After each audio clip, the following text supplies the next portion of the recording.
je pense que l'arrivée de Pavard compense le départ de Rabiot. Moi, sur le plan du sans doute, on n'a pas encore les termes. Peut-être que vous avez. Mais c'est sur le salaire. Peut-être que là, ça peut être compensé comme ça. Sur comme on le dit, l'important pour Marseille, c'était quand même de bâtir à partir de derrière. De partir défensivement. C'était le besoin numéro 1, d'accord. Non, c'était le besoin primordial. En perdant Rabiot, tu perds ce qu'il a apporté l'année dernière, parce que c'est bien de bien défendre, mais sans Rabiot, il y a un manque. Moi, je regarde le milieu de terrain de Marseille. Au milieu. Oui, le milieu de terrain de Marseille aujourd'hui. Tu perds la maîtrise, en tout cas. Ne me fait pas rêver, pas du tout. Parce que tu sais quoi, je pense que. Je veux dire peut-être une connerie, mais je pense qu'il voulait récupérer Zergova, c'est ça, Zegrova, et je pense qu'il pensait Rabiot partant, il pourrait récupérer Zegrova, et dans le deal, dans l'échange, je pense sur le plan sportif, l'un pouvait remplacer l'autre. Et je pense que là, ils perdent l'un, mais ils récupèrent pas l'autre. Qui est parti à la Juventus. Et je pense qu'ils étaient, à mon avis, ils pensaient avoir celui-là, tu vois. Et là, ils l'ont pas. Et là, c'est vrai que il va falloir changer beaucoup de choses. Après, il y a aussi son rôle dans le vestiaire. Rabiot, on ne se rend pas bien compte, mais l'impact qu'il peut avoir sur le vestiaire, sur les plus jeunes joueurs, aussi sa relation qu'il avait avec Eusebert notamment. Enfin, ça, c'est irremplaçable.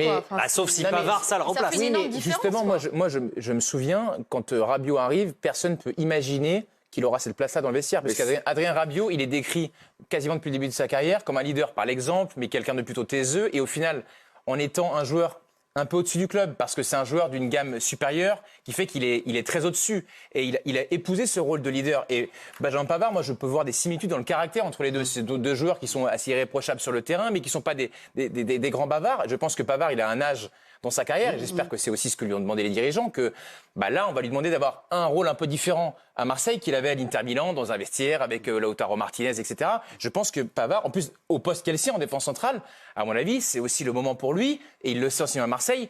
Le but, c'est pas de gueuler, d'haranguer les mecs si c'est pas son caractère, mais je pense qu'il aura un rôle qui sera différent que ce qui a été le sien au Bayern ou à l'Inter Milan. Et encore une fois, Rabiot, il n'était pas comme ça en arrivant à Marseille. Il arrive avec un statut différent et avec de l'expérience, avec de l'âge. Donc forcément, on évolue. Pavard va arriver, on va lui demander d'évoluer, mais je pense que lui, naturellement, va le faire, comme Rabiot l'a fait. Exactement. Parce que son expérience et le fait d'arriver dans un club qui est un peu moins, entre guillemets, de ce qu'il a connu par le passé, il va s'affirmer. Et donc, Pavard, ça va être la même chose. Mais je reste sur le côté footballistique. Rabiot, pour moi, le remplacer... Comment tu m'expliques que Rabiot, qui fait une superbe saison, l'entraîneur ne veuille pas le garder? Non mais sincèrement, c'est comme si tu tournes un film que tu peux prendre le plus grand acteur du moment et que tu lui dises. Non mais pas sportif. On est tous d'accord que c'est pas lié au sport. Non mais sincèrement, là on parle de football. Moi je parle pas d'à côté, je parle de football. On parle de football. Si on parle de football, Rabiot est un joueur exceptionnel. Oui mais ils s'en séparent pas pour des raisons footballistiques. Eux ils disent pas qu'ils sont. Ils ne disent pas aujourd'hui pour des raisons peut-être économiques. Non mais sincèrement, ce que je dis, tu peux pas te passer et dire on ne garde pas Rabiot alors que sportivement il est bon. On aura peut-être un jour la réponse. Peut-être un jour. Il y a des choses qu'on. Oui, mais les Marseillais ne disent pas ça. Benatia, il a dit on sait très bien qu'on ne remplacera pas Rabiot par un joueur de sa valeur. Donc ça, ils l'ont dit. Ils ont dit il a fait quelque chose de suffisamment grave pour qu'il se mette hors du jeu. Après, chacun est libre de penser, de savoir si est-ce que se battre dans un vestiaire suffisamment grave pour ne plus jamais rejouer pour un club. Chacun il y a aussi son le fait avis. qu'il était à 1 an de la fin de son contrat, qu'il a une valeur marchande encore, donc qui était du coup réduite, mais il a quand même une valeur marchande. Plutôt que de le laisser partir libre à la fin de la saison prochaine. Regardez cette superbe photo. Non, ce n'est pas un photomontage, contrairement à ce que vous pourriez croire. La tête d'Adrien Rabiot n'a pas du tout été collée sur un autre corps. Non, il est comme ça. Il a la tête plus grosse que le corps, c'est tout. Non, mais en vrai, parce qu'il n'était pas à Clairefontaine, il est arrivé ce soir pour faire une photo, donc ça se trouve, c'est vraiment lui. Mais non. Ou alors il était à Milan aujourd'hui. J'ai un doute. Il n'était pas il arrive à Clairefontaine ce soir parce que précisément il avait une visite médicale. On va redemander à Sébastien Putkovny, Kargan Fani, de nous montrer cette photo parce qu'elle est belle et surtout mesurer la taille du cou. J'ai vu Bertrand prendre une photo et le maillot de l'AC Milan tout à l'heure. Il a changé la tête. Il regarde à côté. Écoutez, quand même. Bon, ne tombez pas dans un piège aussi. Non, on n'ira pas. Je suis pas spécialiste de Photoshop. Vous n'êtes pas physionomiste. De Photoshop. Adrien Rabiot quitte donc Marseille pour l'AC Milan. Ça, c'est la bonne pioche, footballistiquement parlant, côté milanais. L'OM, de manière étonnante, salue ce départ-là ce soir. Et c'est ce que nous pouvons retenir. Regardez, ce soir, 20h30. Bonne chance, Adrien Rabiot. Le milieu de terrain s'engage avec l'AC Milan. Merci Bertrand de me soutenir. Oui, c'est gonflé. Je comprends pas. Non, il n'a pas été viré, il a été politique. mis sur la liste des transferts. Oui, bonne chance. Non, mais enfin, ils vont pas dire ils sont obligés. heureusement, enfin, je veux dire. Il y a marqué Goudelet. c'est quand même, mais c'est pas Marseille, à mon avis, qui a fait. Ils auraient pu dire rien pour le coup. Mais rien, Là, mais bien sûr. On n'en aurait pas voulu. C'est un peu, je sais que Sidney a fait une sortie pendant l'été en Vous disant exagérez, là. ces joueurs qui nous expliquent à quel point ils ont passé un séjour merveilleux de 4 jours dans un club et qu'ils s'en souviendront toute leur vie. Bon là, il prend un coup de pied au cul en plein été que personne n'avait jamais vu venir, alors que 10 jours avant, c'était, il y avait Jean d'Ormesson. Il y avait Zidane et lui à Marseille. Et puis après, là, il est plus impliqué. Et bonne chance surtout, Adrien. Bon, mais bien sûr. Bon souci. Je crois que tout le monde se souviendra du passage de Rabiot comme un grand succès à Marseille. Tout le monde aura la frustration qu'il ait fait qu'un an. Je suis pas sûr que tout le monde se souvienne de son passage. À Marseille, quand même. Rabiot. Non, mais je vous dis pas que c'est. Mais à 40 joueurs par an, on oublie vite. Non, il a marqué de ce niveau-là. Non, mais alors, c'est tout Rabiot, se regarder, quand même. Drogba, il a fait un an, on s'en souvient. Je vous dis pas que. Oui, Rabiot- vous voulez comparer les deux saisons? On parle d'un international français quand même. Sauf que- Pas n'importe Bon, je suis peut-être un lequel. petit peu dur, ok, mais Moi, je trouve que vous êtes bon, dur. on Non, va pas Rabiot, je comparer les deux saisons de Drogba à Marseille en 2004 et Rabiot l'an Je dernier. vous dis toute proportion gardée. Après, vous pouvez, si vous avez le décodeur, vous qui travaillez à Canal+, ou pas? Parce sûr, qu'à un moment donné, bien sûr. si vous retenez J'ai qu'un le mot tube. sur 4 de ma phrase, c'est un peu délicat. Je dis juste qu'il y a des saisons qui peuvent être marquantes. Celle de Rabiot, oui, bon. international français, formé à Paris, titulaire en bleu, qui arrive à Marseille dans une saison où ils n'ont pas la Coupe d'Europe et qui fait une bonne saison et qui part parce qu'il s'est battu. Je pense qu'on va s'en souvenir. Moi, je Après, voudrais, si je vous voudrais- avez je voudrais des quand même problèmes, souligner une allez-y. chose qu'on oublie de souligner, c'est que cette équipe qui travaille depuis un an, avec Benassia, avec toute la bande, avec le président, avec l'entraîneur et tout le monde, quand même, a fait une très bonne saison l'année dernière. Bah oui, ils ont fait des choix. Non, mais ils ont fait des choix. Ils ont fait des choix l'année dernière. Ils ont changé autant de joueurs. Il y a des très bons joueurs qui sont partis aussi l'année dernière. Ils ont fait des choix. Ça a fonctionné. S'ils ont décidé de faire ce qu'ils ont fait là, d'accord, c'est en leur âme et conscience aussi. C'est qu'ils pensaient que l'équipe est la meilleure équipe qu'ils pouvaient avoir à l'Olympique de Marseille, c'est celle qui va jouer le prochain match. je pense que c'est Avec les joueurs qui seront partis. Je pense que c'est un mode de fonctionnement parce que tu peux pas changer autant de joueurs en ayant fini deuxième de ton championnat. Mais sûrement, mais finalement, tu as fait une bonne saison. On le sait qu'à Donc, Marseille, c'est oui, leur mode de c'est- oui, fonctionnement. c'est leur mode de fonctionnement. Ils prennent des entraîneurs qui te poussent les joueurs quand même à aller au bout d'eux-mêmes. Ouais, donc On le sait. c'est énergivore. pour le joueur. Non mais voilà, on va au bout de soi-même. On peut pas garder une année, deux longtemps. années, 3 années. Regarde, les J'avoue. joueurs qui jouent à Marseille, à part Balerdi, ils ont joué quoi? 1 an, Mais 2 ans, surtout sous 3 ans, c'est jamais trop arrivé. On le sait, c'est un fonctionnement. Mais ça fonctionne, ils sont dans leur fonctionnement. Pour l'instant. C'est comme ça. On Ça aime fonctionne, ou on n'aime pas. pas toutes les saisons. Moi, je vais vous dire pourquoi ça fonctionne. Et je le pense vraiment. C'est parce qu'ils ont un public de fous, ils ont un stade de fous, ils ont une région qui aime le football. Et tu peux faire ce que tu veux à Marseille. C'est que tu auras toujours cette ferveur et tu auras toujours cette passion qui t'amènera à atteindre des montagnes. Tu peux monter l'Himalaya sans oxygène. T'as pas Moi, c'est eu- mon avis. Ça va T'es dépendre pas en des Ligue des joueurs. Champions tous les ans quand même. Non, hein. mais on le sait. Ça suffit Non, pas toujours. En revanche, non, Il y aura mais- Pavard, tiens, Non, mais après, Bertrand, je vais vous laisser finir, mais Pavard, c'est officiel. Ça y est, l'OM l'annonce. Benjamin Pavard rejoint le club. Alors, nous le savons depuis ce soir, c'était bien sûr déjà dans le jour de foot un petit peu plus tôt dans la soirée. Maintenant, le voici sous les couleurs. Alors là aussi, c'est symbolique parce qu'il est en ce moment à et là, Clairefontaine. ils sont meilleurs en Photoshop qu'à Ouais, la ils Milan. sont meilleurs, Parce ouais. on dirait que que là, c'est non, bien, non, on dirait il y qu'ils ont croit. mis le maillot par contre. Attendez, c'est peut-être pour ça que la photo Là, a c'est mis mieux 3 fait. heures à arriver et l'officialisation aussi. Je vous laisse finir.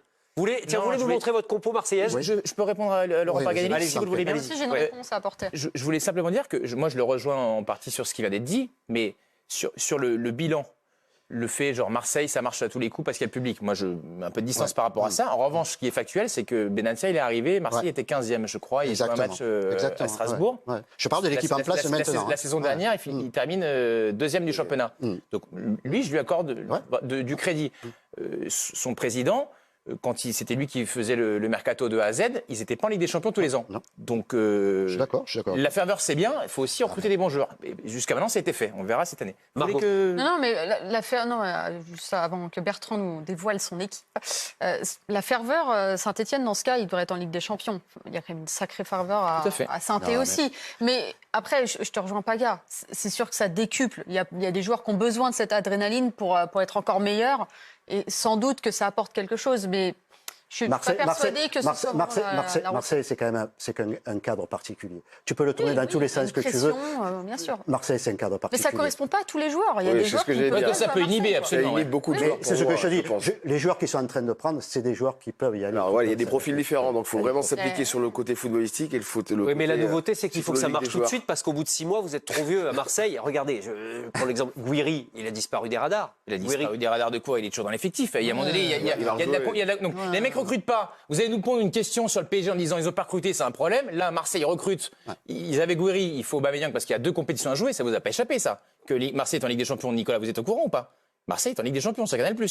Donc il y aura 2 matchs par semaine. Qui vont aller à Madrid pour la première journée face au Real. Donc 2 fois par semaine. Donc c'est-à-dire que Gouiri peut pas jouer tous les matchs tout le temps. Donc on lui a mis Aubameyang. Et après, au meilleur, la Guirlande. Voilà. Donc s'il est bon, il jouera. S'il est pas bon, il regardera Aubameyang jouer. Voilà. Donc, et en l'état, il est bien parti pour le regarder. Et il est parti Jean-Pierre Papin, qui aurait pu évacuer alors.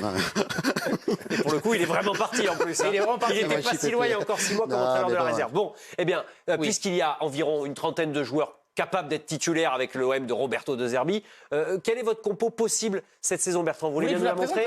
Oui, je veux bien. Avec grand plaisir. Les 11 joueurs que nous pouvons attendre, une équipe type telle que nous pouvons l'imaginer ce soir à la clôture du mercato. C'est la Ligue des Champions et c'est comment Marseille va jouer le premier match à Santiago Bernabéu contre le Real Madrid. J'ai mis une défense à 5 évidemment avec Rouli dans les cages. Défense à 5 avec Weah piston droit pour animer son couloir droit, avec à gauche un penchant un peu plus défensif pour garder toujours l'équilibre. Je sors Balerdi de l'équipe parce qu'à mon avis, vu le recrutement qui est fait, je pense qu'il est inférieur à tous ceux qui ont été recrutés. Pavard, évidemment, sera à une position préférentielle, celle d'axe droit, là où, de mon point de vue, il est le meilleur, avec Aguerd pour piloter la défense. Medina, qu'on a vu à Lens, très à l'aise dans cette configuration axe gauche d'une défense à 5, avec aussi sa qualité de pied pour relancer. Emerson vient d'arriver, on le rappelle, pardon, c'est une petite parenthèse que j'ouvre, parce qu'il est arrivé, il a joué à Lyon, à West Ham également, et il fait partie des recrues de l'OM cette saison, mais des dernières heures, à vrai dire. Oui, il y avait Ulysse Garcia uniquement à ce poste, puisque Merlin était parti, et donc ils ont pris Emerson pour le remplacer. Au milieu de terrain, une association entre Gomez, plutôt un joueur avec une qualité technique importante, bon relanceur, moins de volume de jeu, mais à ses côtés, je lui adjoins Pierre-Emile Heuberg, qui est le patron, un des tauliers de cette équipe marseillaise. Péchao ailier gauche, qui est une promesse, qui est un joueur qui a été recruté pour 35 millions d'euros par les dirigeants marseillais, qui croient énormément en lui, qui a vocation à remplacer Luis Enrique. À droite, celui qui est techniquement pour moi le meilleur joueur de l'Olympique de Marseille, Mason Greenwood. Et devant, je privilégie Aubameyang à Gouiri, parce qu'on le voit sur le début du championnat. Il a toujours cette fin-là, il est toujours présent au bon moment, il a l'expérience du haut niveau. Et je trouve que c'est une équipe qui, pour les matchs à haute altitude, est plus équilibrée qu'une défense à 4. Donc voilà la compo que j'imagine que pourrait faire De Zerbi sur le premier match à Bernabéu. Merci Bertrand. Je vous laisse nous... Le mercato 2025 de l'Olympique de Marseille a été particulièrement agité, marqué par des mouvements stratégiques et un mélange d'ambition et de pragmatisme. Avec pas moins de 12 arrivées et 19 départs, l'OM a opéré une véritable révolution dans son effectif, sous la houlette de Roberto De Zerbi et Mehdi Benassia. Les recrues phares incluent Benjamin Pavard, Naïef Aguerd, Emerson Palmieri, Matt Oriley, Pierre-Emerick Aubameyang et Igor Pexao, ce dernier étant le transfert le plus cher de l'histoire du club à 35 millions d'euros. Ces signatures montrent une volonté claire de renforcer la défense et d'apporter de l'expérience et de la qualité offensive, tout en misant sur des joueurs capables de s'adapter au style de jeu intense de Zerbi. Les décarrières comme Adrien Rabiot. Vendu à l'AC Milan pour 10 millions d'euros après une altercation avec Jonathan Rowe, ou encore Luis Enrique, Quentin Merlin et Valentin Rongier, témoignent d'une gestion ferme pour maintenir la cohésion dans le vestiaire. Concernant Pavard, son arrivée en prêt avec option d'achat à 15 millions d'euros est un coup de maître. Champion du monde 2018, il apporte une polyvalence défensive, une mentalité de gagnant et une expérience européenne précieuse, après ses passages au Bayern Munich et à l'Inter Milan. Cependant, compenser le départ de Rabiot est une question complexe. Rabiot, malgré son comportement problématique, était un moteur au milieu de terrain, avec sa puissance physique et sa capacité à casser les lignes. Pavard, en tant que défenseur, ne remplace pas directement ce profil. L'OM a tenté de combler ce vide avec des joueurs comme Matt Oriley, qui peut apporter de la créativité, et Pierre-Emile Aschberg, pour la solidité au milieu. Si ces recrues s'intègrent bien, l'équipe pourrait gagner en équilibre, mais la perte d'un leader technique comme Rabiot pourrait se faire sentir dans les matchs à haute intensité. Globalement, le mercato marseillais est ambitieux, avec un mélange de jeunesse, d'expérience et de paris audacieux.